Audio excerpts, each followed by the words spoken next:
Horus vous présente ses salutations. Si je vous parle de dictature, à quoi pensez-vous? La Chine? La Corée du Nord ou peut-être le régime soviétique? Moi personnellement, j'en ai une autre qui me vient à l'esprit. L'Égypte. Un pays où la dictature est pratiquement une tradition. Et je ne parle pas que de notre époque mais plutôt de toute l'histoire de ce pays. Après tout, le moindre qu'on puisse dire, c'est que la dictature en Égypte ne date pas d'hier. En effet, connu pour ses pharaons, symbole ultime du pouvoir et de l'autocratie. L'histoire de l'Égypte n'est finalement qu'une déprimante répétition. Avril 2021. Le président Al-Sisi, actuel dirigeant du pays, assistait au défilé de 22 momies de rois et reines d'Égypte, transportées sur des chars vêtus d'or, vers le nouveau musée de la civilisation égyptienne. Al-Sisi aime réveiller ce passé pharaonique de l'Égypte, à l'occasion de ce genre de mise en scène grandiose, comme pour symboliser une tradition d'hommes forts, qui des pharaons jusqu'à lui, serait continue. On comprend clairement que depuis la nuit des temps, l'Égypte est prisonnière de ses pharaons.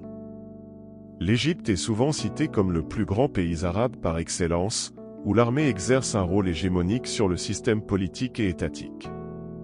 Pourtant, en dépit des apparences ou d'une vision trop superficielle de l'histoire contemporaine de ce pays, on ne peut qualifier le régime en place depuis 1952, bien que ce dernier soit issu d'un coup d'État perpétré par les forces armées.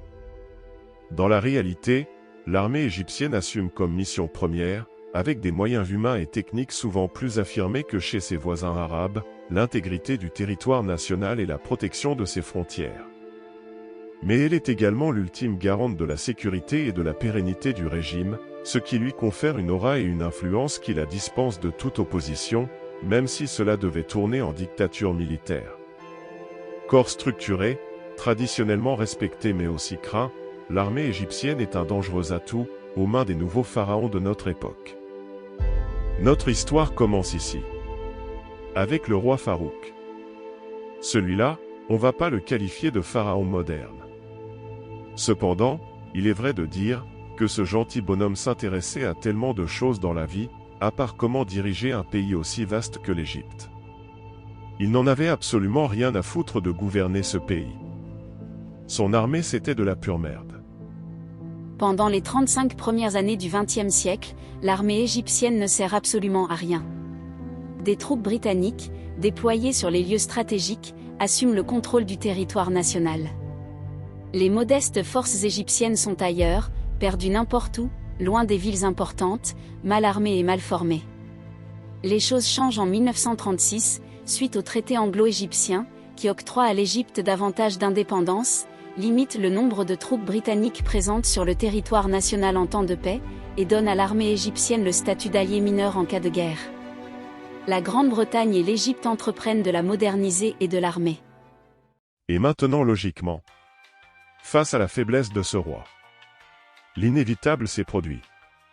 Vous avez grosso modo, deux équipes qui vont être nées, la cellule des officiers libres, mouvement secret au sein de l'armée égyptienne, qui ne jure que par déglinguer ce gros lard de roi, qui à leur goût est un véritable lèche-cul des Anglais.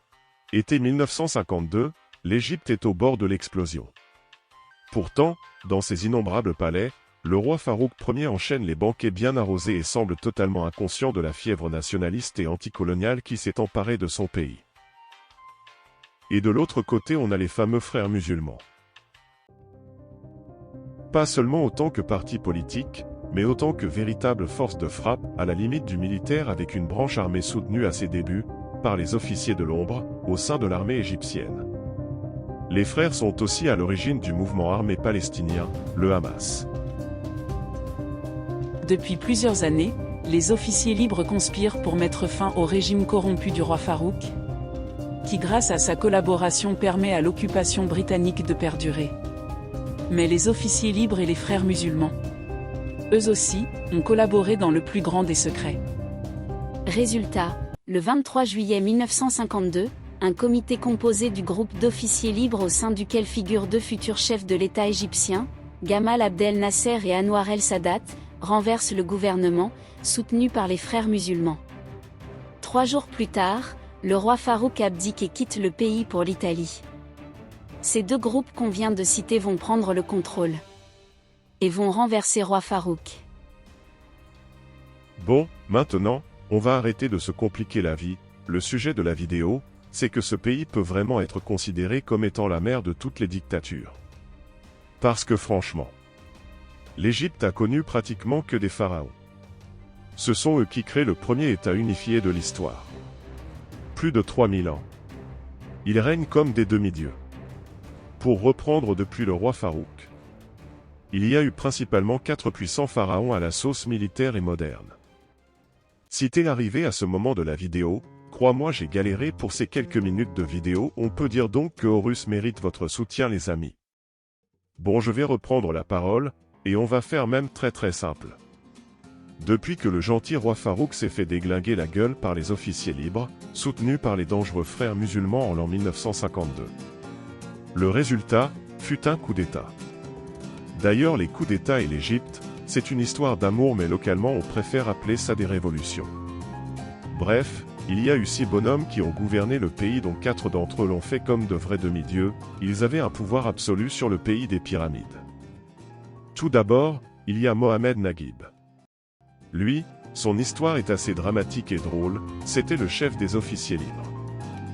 2 ans après le coup d'État de 1952, il a donc logiquement pris la tête du pays.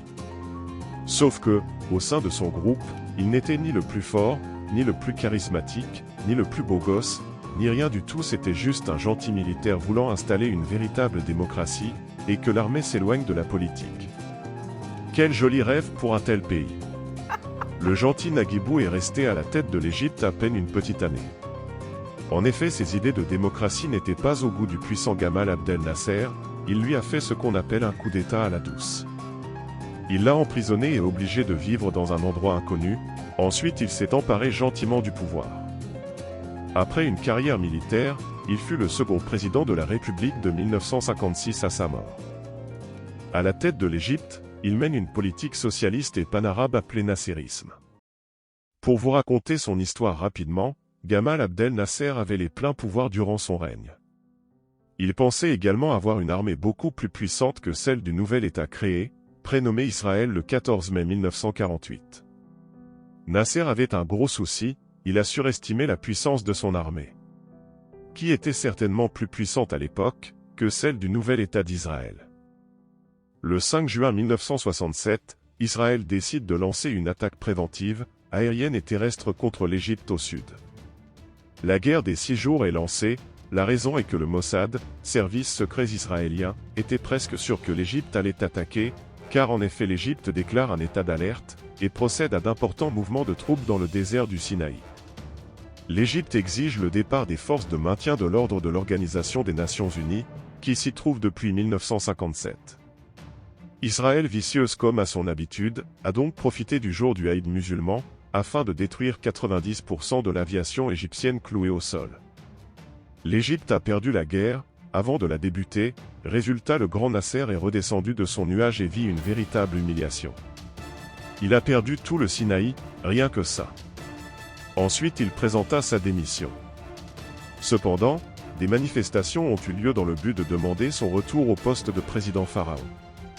On ne sait pas si ces manifestations étaient organisées par les services secrets. En tout cas, il y avait beaucoup de monde. Finalement, Nasser est mort. Avec un Sinaï colonisé. Lui qui rêvait de réunir toutes les nations arabes. Si on peut résumer la vie de Nasser en 2 mots, je choisirais le titre suivant. Du rêve au désastre. D'ailleurs, si vous voulez plus de détails, je vous conseille à tous de regarder le magnifique documentaire qui raconte toute l'histoire des pharaons modernes à partir de l'exil du roi Farouk, de 1952 jusqu'à Hosni Moubarak, réalisé par Madame Jian sur la chaîne Arte France. Ce film documentaire, composé en 3 volets, décrit uniquement 3 pharaons parmi les 4. Exactement comme nous ici sur Horus. Peut-être que Madame Jian a eu également peur.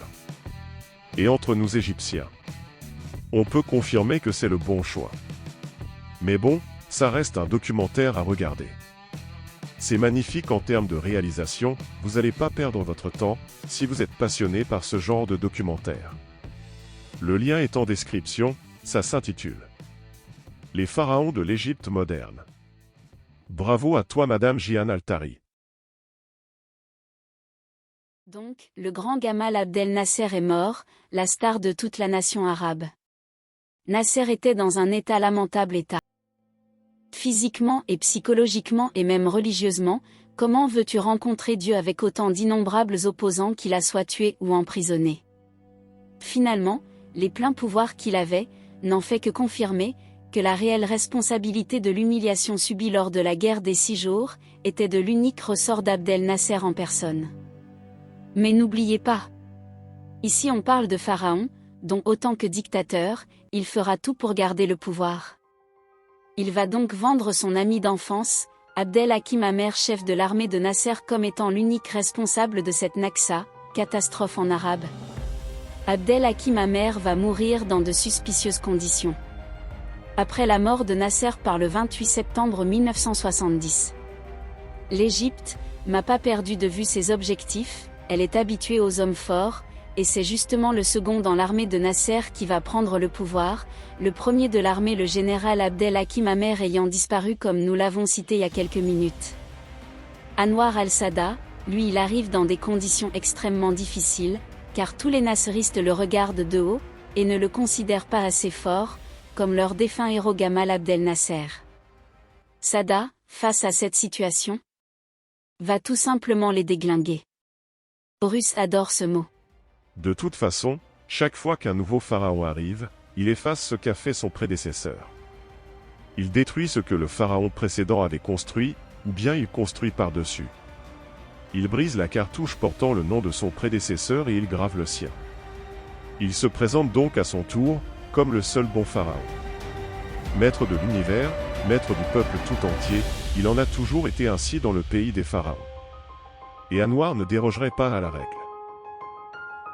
L'Égypte désormais non soutenue par l'URSS, le Sinaï reste pendant presque 7 ans la propriété d'Israël. Pire encore, Israël crée un barrage, nommé la ligne de défense de Ber-Lev, qu'elle décrit comme étant indestructible et infranchissable. Israel had turned the canal's east bank into the most formidable defensive barrier in the world. They called it the Bar-Lev line, and part of it still stands today. The front of the line was a 70-foot-high wall of sand studded with heavily armed strongholds. Even if an Egyptian force managed to cross the canal through heavy gunfire, the IDF calculated that it would take them hours to blast holes through the sand wall, giving Israel ample time to send reinforcements to the front. Clearly, attacking the Bar-Lev line was suicide. Non, en octobre, il ne s'est rien passé, cela on va le laisser pour une prochaine vidéo. Où on va voir justement que le puissant al-Sadat, qu'on peut aussi décrire comme étant un pharaon président, a déglingué cette ligne de défense, pourtant décrite comme étant imprenable par plusieurs experts militaires. Donc, pour un résumé final. On a commencé avec notre gros roi Farouk II, qui a été suivi par 6 présidents. Le premier, c'était le gentil Naguibou, mais il est resté au pouvoir qu'une seule année. Avant que le puissant pharaon Gamal Abdel Nasser s'impose. Et en fin de vidéo, on a introduit Anwar el-Sadat. Dans la prochaine vidéo, nous verrons non seulement comment al-Sadat a bouleversé la scène géopolitique au Moyen-Orient, mais surtout comment il a repris de merveille le Sinaï, que ce soit par des tactiques diplomatiques ou de renseignements militaires. Enfin, dans une troisième vidéo viendra le tour de Hosni Moubarak, et exactement comme l'a fait Jian el-Tari, on va s'arrêter là. On va zapper le 4e et actuel pharaon moderne de l'Égypte pour des raisons de sécurité. Je remercie encore une fois Jian el-Tari pour sa magnifique fresque. Je compte sur votre soutien les amis, cette chaîne est minuscule. Je remercie particulièrement ma mère, qui représente absolument tout pour moi dans ce bas monde. Horus vous salue.